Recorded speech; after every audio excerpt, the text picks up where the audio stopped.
Saudara-saudari yang terkasih, hidup di dunia ini seringkali membutuhkan keputusan, komitmen yang jelas. Meskipun kadang kita belum bisa memahami itu apa komitmen. Ya, ketika kita lahir di bumi, kita harus mulai bernafas. Itu ada sesuatu yang merupakan komitmen untuk menyesuaikan dengan yang lain. Hidup melalui bernafas juga. Atau mungkin mulai sekolah ya. Belajar sekolah itu ya tidak mudah ya. Kalau kita ingat dulu ya. Orang tua kita pun juga akan punya pengalaman yang serupa ya. Bahwasanya belajar bersama dengan teman, keluar dari rumah itu sesuatu yang sungguh membutuhkan komitmen ya. Maka pada hari ini ya, kita diajak oleh Tuhan Yesus pun juga memikirkan kembali ya, bagaimana komitmen kita menjadi murid-murid Yesus. Komitmen yang bulat, total, setia selamanya, atau komitmen yang ditunggangi ya, dengan pamrih-pamrih pribadi, pikiran-pikiran, keinginan pribadi ya. Jelas dalam Injil pada hari ini Tuhan Yesus tidak mau orang mengikuti dia hanya karena berbondong-bondong banyak orang yang lain mengikuti ya. Tetapi harus mempunyai komitmen yang jelas bahwasanya setiap orang yang mengikuti dia ya, harus mempunyai kasih yang lebih. Ya, bukan berarti Tuhan Yesus meminta kita dalam Injil tadi untuk membenci orang tua, istri, suami, tetapi supaya kita memiliki lebih daripada itu. Atau dengan kata lain, memiliki kasih Tuhan supaya apa yang kita lakukan di dalam hidup ini juga diwarnai oleh kasih itu. Itulah yang juga diingatkan oleh Paulus dalam bacaan kedua tadi ya, kepada Filemon ya. Supaya menerima Onesimus bukan sebagai budak ya, tetapi sebagai saudara ya. Eling-eling, kamu menerima Onesimus, standarnya juga sama ketika kamu menerima aku Paulus ya.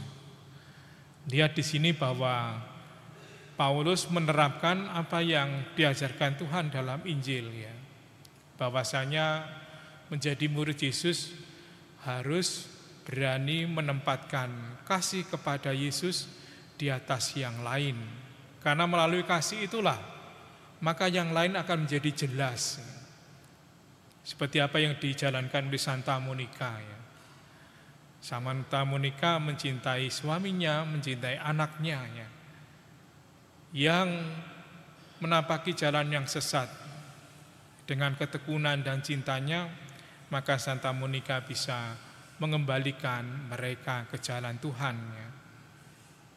Demikian pula di dalam hidup kita, kalau kita ingin menjadi murid Yesus yang membawa harapan, membawa pembaharuan, membawa surga ini di dunia ini ya, maka apa yang diajarkan oleh Tuhan Yesus sungguh-sungguh harus kita jalankan. Kita memasuki bulan kitab suci ya. Kita percaya bahwa dengan melakukan apa yang difirmankan Tuhan, kita sungguh akan dimampukan menjadi pribadi-pribadi yang baru ya. Pribadi-pribadi yang bisa menghitung dan bisa menyelesaikan bangunan pemuridan kita kepada Yesus. Karena Tuhan Yesus tidak ingin murid yang setengah-setengah. Kalau kita setengah hati, pasti apa yang kita peroleh dan kita tempuh ya hanya separuhnya ya. Yo kadang-kadang Romo dengan sepenuh hati pun juga masih belum sampai finish ya. Nah itu, apalagi kalau kita ya setengah hati ya. Datang ke gereja ya piye meneh mergo dadi wong Katolik kudu nang gereja ya dina Minggu ya. Nah itu ya kadang-kadang semangat seperti itu yang masih hinggap di dalam diri kita ya. Atau mungkin menjadi Katolik ini enggak usah repot-repot. Pokoknya dino Minggu ning gereja cukup. Ya kalau sedemikian halnya nanti bagaimana dengan pelayanan-pelayanan di lingkungan, di masyarakat. Maka benar apa yang dikatakan oleh penulis kitab kebijaksanaan, bahwasanya manusia akan menjadi lebih baik hidupnya dan menghadirkan kehendak Allah dalam hidup ini bila roh Allah turun, kebijaksanaan Allah itu sungguh dihidupi, ya. Bukan kebijaksanaan manusiawi, ya.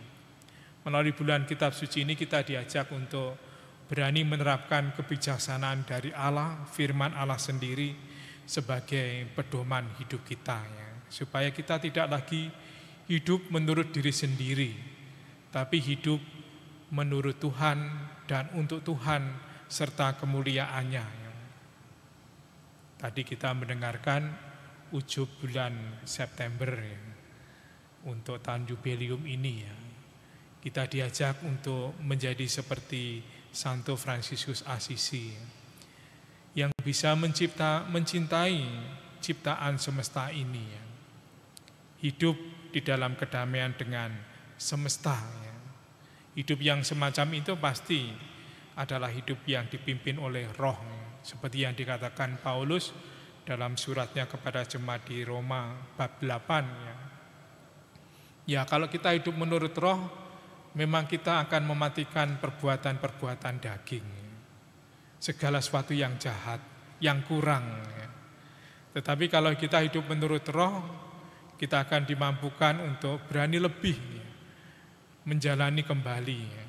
Karena juga yang diminta Tuhan Yesus dalam Injil tadi, ya, barang siapa mengikuti aku, dia harus memikul salibnya, ya. Kalau tidak memikul salib, ya itu bukan murid Yesus.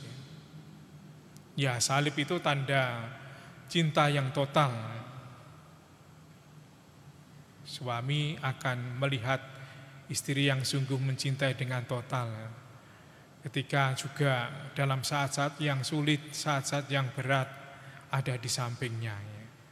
Demikian juga sebaliknya, pun pula orang tua bagi anaknya, ya. Ataupun dimanapun kita bekerja, ya. Ketika ada kesulitan kita tidak mundur, ya.